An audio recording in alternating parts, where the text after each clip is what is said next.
देखिए गुरुजी ने क्या कहा कि ऐसी मूर्तियों को आप अपने पूजा घर में मंदिर में ना रखें, नहीं तो जब ठाकुर नहीं आए तो तो हो उनकी जाएंगे आदर और बर्बाद। सेवा होनी चाहिए। अब 50 ठाकुर रख लिए तो हम 50 को भोग थोड़ी लगा पाएंगे। तो घर में उतने ही ठाकुर जी रखे जितनी सेवा बन जाए। जैसे हम तो इतना तक निषेध करते हैं कि कार्ड में ये भगवान की जो छवियां छपती हैं, जो नाम छपते हैं, ये नहीं छपने चाहिए। आप समय सारणी दे दीजिए ब्याह की। अब एक साधारण से अपने व्यापार चलाने के लिए थैलों में प्रभु की रूप छाप रहे हैं, प्रभु के नाम छाप रहे हैं, कैसे? अब उन तो नई छवि विराजमान कर ली, पुराने फेंक दिए, तो भगवान कभी प्रसन्न होंगे? तुमको क्या समझते? तुम्हारी पूजा से वो तुमने आदर ही नहीं किया। कि बहुत कट्टरता दिखाते हैं, बहुत भावना करते हो, अपने इष्ट का खुद अपमान कर रहे हैं, खुद अपने इष्ट का अपमान कर रहे हैं। ईशान सिंगला जी मोगा से। राधे राधे। राधे राधे गुरुदेव। गुरुदेव आपके चरणों में कोटि कोटि प्रणाम। महाराज जी, इनका प्रश्न है कि बहुत सारे लोग क्या होता है कि तोहफे आदि में प्रभु की मूर्तियां आदि दे देते हैं। क्या चीज? तोहफा जब देते हैं, बर्थडे गिफ्ट है, भेंट के उसमें, तो अभी तो घर में तो एक ही विराजमान कर सकते हैं। अभी पता लगा कुछ दिन में 10-15 हो गई तो नहीं लेना चाहिए। हम नहीं लेते। वो तो पूरा पैक करके देते हैं। नहीं, हमने नहीं चाहिए। हम पूछते हैं जैसे कोई कुछ क्या है, नहीं चाहिए हमें। हमारे सेब में विराजमान है, हम इनको किसको देंगे? किसी को देना, अब वो क्या व्यवहार करेगा? लोग क्या व्यवहार करेगा? अच्छा, अब हम अपने ठाकुर की सेवा इतनी हमारी सेवा विराजमान है, अब हम सब विराजमान नहीं कर सकते। अलग अलग भाव से अलग अलग तो हम दर्शन कर लेते हैं, प्रणाम कर लेते हैं, उन्हीं को वापस कर देते हैं। कि भाई ठाकुर विराजमान का मतलब सेवा होनी चाहिए। अलमारी में थोड़ी ऐसे कि धूल पड़ रही है, ऐसे नहीं विराज। मान लो कोई आपको भेंट दे रहा है तो प्रणाम है, भेंट को गले लगाया, वापस दे दिया। कि हम इनको अपने घर में ले जा करके हमारे घर में विराजमान है, हम इनको 100 पीस की तरह नहीं रख सकते। जब ठाकुर आए तो उनकी आदर और सेवा होनी चाहिए। अब 50 ठाकुर रख लिए तो हम 50 को भोग थोड़ी लगा पाएंगे। तो घर में उतने ही ठाकुर जी रखे जितनी सेवा बन जाए, और प्रार्थना कर दे, फिर नहीं लेना चाहिए। हमारी राय है, नहीं लेना चाहिए। वैसे मतलब ये भेंट देनी भी नहीं चाहिए, नहीं देनी चाहिए। जैसे हम तो इतना तक निषेध करते हैं कि कार्ड में ये भगवान की जो छवियां छपती हैं, जो नाम छपते हैं, ये नहीं छपने चाहिए। आप समय सारणी दे दीजिए ब्याह की, और उत्तम से उत्तम कार्ड बनाओ, उसमें फूल बना दीजिए, उसमें और भी ब्याह के स्वरूप दूल्हा दुल्हन बनाकर जयमाला पहनाते, ऐसे कर दो। अब आप प्रिया प्रीतम बना दिए, राधा कृष्ण बना दिए, भगवान शिव पार्वती बना दिए। अब वो तो आदमी निमंत्रण कार्ड की तरह, और इसके बाद फिर वो फेंक दिया जाता है ना दृष्टि। अब वो प्रिया प्रीतम बने, राधा कृष्ण बने या शिव पार्वती बने, वही हम मंदिर में विराजमान को, वही हमारे, यही तो हमारी बुद्धि भ्रष्ट का होने का कारण है। अब एक साधारण से अपने व्यापार चलाने के लिए थैलों में प्रभु की रूप छाप रहे हैं, प्रभु के नाम छाप रहे हैं। अब जिस हम नाम की उपासना करते हैं, उसी नाम को तमाकू में छाप रहे हैं। अब वो जो पैक फुटपाथ में जाएगा, वो पैर पड़ेगा, तो जो कंपनी वाला है उसकी दुर्गति होगी, क्योंकि उस नाम और रूप तो अपमानित कर रहा है मात्र कुछ चंद रुपए के लिए। तभी फैक्ट्रियों में बड़े बड़े हानि और नुकसान और सब आतंक मचते हैं। बहुत होश में रहना चाहिए। पैसा कमाने के लिए बहुत से उपाय हैं। भगवान के रूप नाम का सहारा लेकर पैसा मत कमाओ। पैसा कमाने के लिए आपके लिए बहुत से सामग्री है भाई, अच्छी से अच्छी वस्तु भी चाहिए। आप उसमें भगवान नाम क्यों लिख देते हैं? भगवान का रूप क्यों छाप देते हैं? अब बंसी धारण किए हुए प्रभु एक थैला है, अब थैले को तो थैले की जगह में रखेगा ना। अब मान लो ऐसे थैला रखा, वहीं आप जूता पहने खड़े, तो अपराध नहीं लगेगा? आप कितना सम्मान करते हैं अपने प्रभु की छवियों का। इसीलिए तो हम सबकी बुद्धि भ्रष्ट हो जाती है। पोस्टर छपवा दिए, उसमें भगवान की भी छवि बनी हुई है और अपनी भी छवि बनी हुई है, और गुरु भी बैठे हैं, आचार्य भी बैठे हैं। पोस्टर फाड़ के नाली में फेंक दिए गए, क्योंकि तुम धर्म के सूक्ष्म भाव को नहीं समझ रहे हो, तुम भगवान का अपमान कर रहे हो। हमें लगता है नहीं लेना चाहिए और नहीं देना चाहिए। ऐसे थोड़ी कि भेंट में आप सबको प्रभु बांट रहे हैं, प्रभु के थैले बांट रहे हैं। अब वो भेंट को तरह लेगा, वो कोई भगवान मान के लेगा? हाँ, जिसकी श्रद्धा है तो जाओ, आप भेंट दो, जाके खरीदो जाके, और फिर लाओ और पद्धति से विराजमान करके उनकी सेवा करो। वो बात तो ठीक है। खिलवाड़ में भेंट देना थोड़ी है। ना भेंट देना चाहिए, ना भेंट लेना चाहिए प्रभु के रूपों की।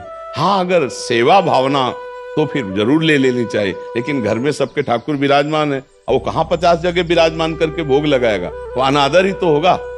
अपने यहाँ देखो कितने स्वार्थी हैं। पूजा का समय आया तो गणेश लक्ष्मी जी खरीद लाए, पूजा की उनकी, उसके बाद कहाँ रहते हैं जानते हो? दरवाजे के किसी कोने में ऐसे, और फिर जाके किसी पीपल वृक्ष के नीचे ऐसे बैठे दिखाई देते हैं। हम कह रहे हैं कि अगर आपको तो ऐसी जगह सम्मान पूर्वक उनको पधराओ या उनको समाधिस्थ कर दो जहां उनका अपमान ना हो। वही धूल पड़ रही, वही तुम्हें शर्म नहीं आती कि वही भगवान है तुम्हारे जिनकी तुमने सिंहासन में बैठकर पूजा की थी, उन्हीं को उठा के तुम ऐसे नहीं। अगर उत्सव मना लिया तो फिर उनको समाधिस्थ या जल में समाधिस्थ कर दो, या जल के आसपास पवित्र देश में गड्ढा करके और पुष्प आदि डाल करके समाधिस्थ कर दो, ऊपर से लेप कर दो। अपने इष्ट का सम्मान करना तो सीखे। ऐसे थोड़ी कि जितनी मन आई उतनी छवियां टांग ली, और जब मन आया छवि। एक हम जा रहे थे तो एक जगह मार्ग में इतने सुंदर प्रभु की छवि पड़ी थी, शीशा टूटा हुआ ऐसे उठाया, छाती से लगाया, फिर जाकर के उनको, तो अब ये भाव तो कैसे, अब उन तो नई छवि विराजमान कर ली, पुराने फेंक दिए, तो भगवान कभी प्रसन्न होंगे तुमको? क्या समझते, तुम्हारी पूजा से वो तुमने आदर ही नहीं किया। एक बार राधा बाबा गीता वाटिका में, तो यहाँ से वो घनश्याम ठाकुर गए हुए थे, बहुत बड़े महान संत भी हुए, और रास करने में ठाकुर जी बनते थे, इसलिए उनको ठाकुर जी का, वो ऐसे अंगुली से लिख दिया ऐसे राधा रज में। बाबा वहां से निकले, अरे बोले ठाकुर तुम्हारे, अब इस पर किसी का पैर पड़ेगा तो सारे पुण्य नष्ट हो जाएंगे। बाबा बैठ के पूरी रज झाड़ झाड़ के ऐसे कर, और फिर तुलसी के घेरा में डाला, जहां बोले भूल कर भी जमीन में न रखना। देखो संत जन कितनी महिमा जानते हैं नाम की। अब वही नाम छपे हुए हैं, कितने ऐसे थैले, कितने ऐसी सामग्रियां जिनमें भगवान नाम छपे हुए हैं।